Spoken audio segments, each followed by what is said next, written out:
Assalamualaikum warahmatullahi wabarakatuh. Kawan baik Nur Iswan Channel. Salam sejahtera untuk kita semua. Banyak yang bertanya di komen maupun ketika bertemu, apa sesungguhnya yang ada dalam pikiran Pak Jokowi untuk 2024 gitu.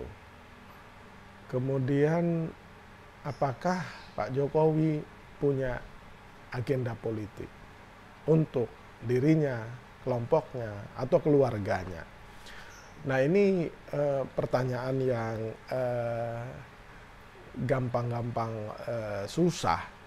Gampangnya itu ya lihat aja seluruh sikap dan perilaku politik atau perkataan Pak Jokowi dalam kurun 8 tahun terakhir atau bukan sejak di gubernur DKI. Dan dengan cara itu kita mengevaluasinya. Amat sangat mudah menebak-nebaknya. Sulit itu ya karena belum akan jadi kenyataan, karena politisi itu ya bisa menyampaikan simbol dalam satu waktu itu berjuta-juta, sehingga orang menafsirkannya itu kesulitan, ya kan. Tapi yang pasti Pak Jokowi ini presiden yang hingga ujung administrasinya atau kepemimpinannya itu amat sangat rajin bertemu dan menghadiri acara-acara relawan gitu. Nah, ketika memberikan sambutan di acara-acara relawan itu, di samping menyampaikan apresiasi dan terima kasih, itu biasanya ada sinyal-sinyal dan kode-kode politik. Kemudian ya mengumpulkannya itu ya massal, artinya banyak. Sejak di Magelang, relawan Projo atau Musra mungkin di Magelang yang menyebut perkataan atau pernyataan meskipun orang yang kita dukung di sini. Nah, terakhir kemarin di GBK, acara Gerakan Nusantara Bersatu itu. Nah itu yang diorganisirkan oleh relawan dan beliau datang gitu, dan memberikan sinyal soal rambut putih itu memikirkan rakyat. Tapi yang menarik, apa sebabnya Pak Jokowi sering mengumpulkan itu? Ya pertama, kalau asumsi positifnya ya silaturahmi. Ya kan, silaturahmi pemimpin dengan para pendukungnya yang sudah habis-habisan bekerja. Yang kedua, ya unjuk kekuatan. Sudahlah, itu pasti, ya kan, ingin menunjukkan kepada ruang publik bahwa I am eksis, saya ada, ya kan, dan inilah ribuan pendukung saya yang setia, ya kan. Kita tidak mengatakan bahwa yang datang itu mendapatkan bingkisan atau lain sebagainya, tetapi dari sisi yang mengundang maupun yang hadir, ya kan, termasuk Pak Jokowi, itu ingin menunjukkan bahwa saya itu ya punya pendukung. Nah, para pendukung ini juga setia terhadap saya. Jadi ini menunjukkan momen politik Jokowi. Jadi kira-kira seperti ingin menunjukkan inilah kekuatan politik saya, maka inilah partai saya dalam tanda petik. Ya kan, dalam politik itu kan ada kelompok-kelompok, biasanya yang kelompok formal itu membentuk dalam satu partai politik. Nah, kalau ini partai politik tidak formal, tidak terdaftar, tapi sering ngumpul dan menjadi pressure group atau kelompok penekan atau kelompok pendukung gitu. Apa sih yang ingin dicari?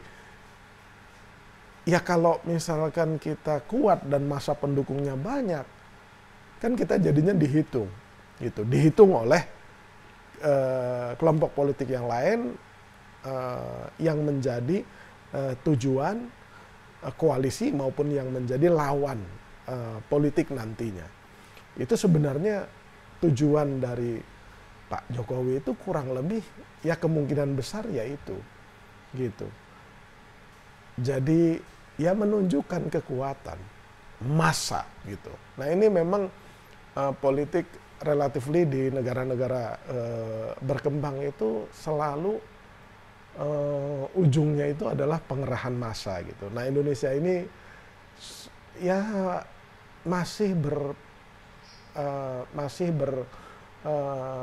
transisi antara pengerahan massa dengan pengumpulan massa yang berkualitas gitu.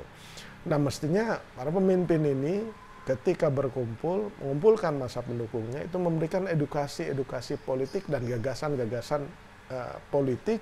Ya kalau Pak Jokowi ya kebijakan-kebijakan politik yang menjadi prioritas dia gitu loh. Jadi tidak menyampaikan soal rambut putih, kode keras. Nah itu nanti campur aduk dengan agenda-agenda politik dia. Jadi yang pasti ya kan Pak Jokowi itu ingin terus menjadi penentu dan kunci. Mungkin Pak Jokowi ini diam-diam belajar dari Pak SBY selama 10 tahun. Apa kelebihannya, apa kelemahannya. Kemudian belajar dari Ibu Megawati, apa kelemahannya, apa kelebihannya. Belajar dari Gus Dur, belajar dari Habibie, belajar dari Pak Harto. Dia mengkombinasi semua ini. Jadi jangan dikira Pak Jokowi itu nggak ngerti politik. Dia pasti ngerti politik dan sedang menyiapkan strategi politik, manuver politik, dan agenda politik. Ya, yang Pak Jokowi sendiri tahu, tapi kita akan bisa membacanya dari sisi perilaku, sikap, dan pernyataan politik. Dan bukti-bukti yang telah muncul sepanjang ia memimpin sejak dari Solo, wali kota Solo, DKI Jakarta, gubernur, sampai menjadi presiden. Jadi Pak Jokowi bukan orang yang lugu dan tidak ngerti politik, ya kan? Dia pasti dan ada maksudnya itu ngumpulin gerakan Nusantara Bersatu itu nggak sekedar ngumpul gitu. Yang dihebohkan dengan pernyataan Benny Ramdhani yang mengatakan siap tempur itu kan. Jadi satu hal yang perlu dijadikan pembelajaran ya untuk seorang pemimpin. Kawan baik semua kalau menjadi pemimpin makin ke atas, makin kuat, makin hebat.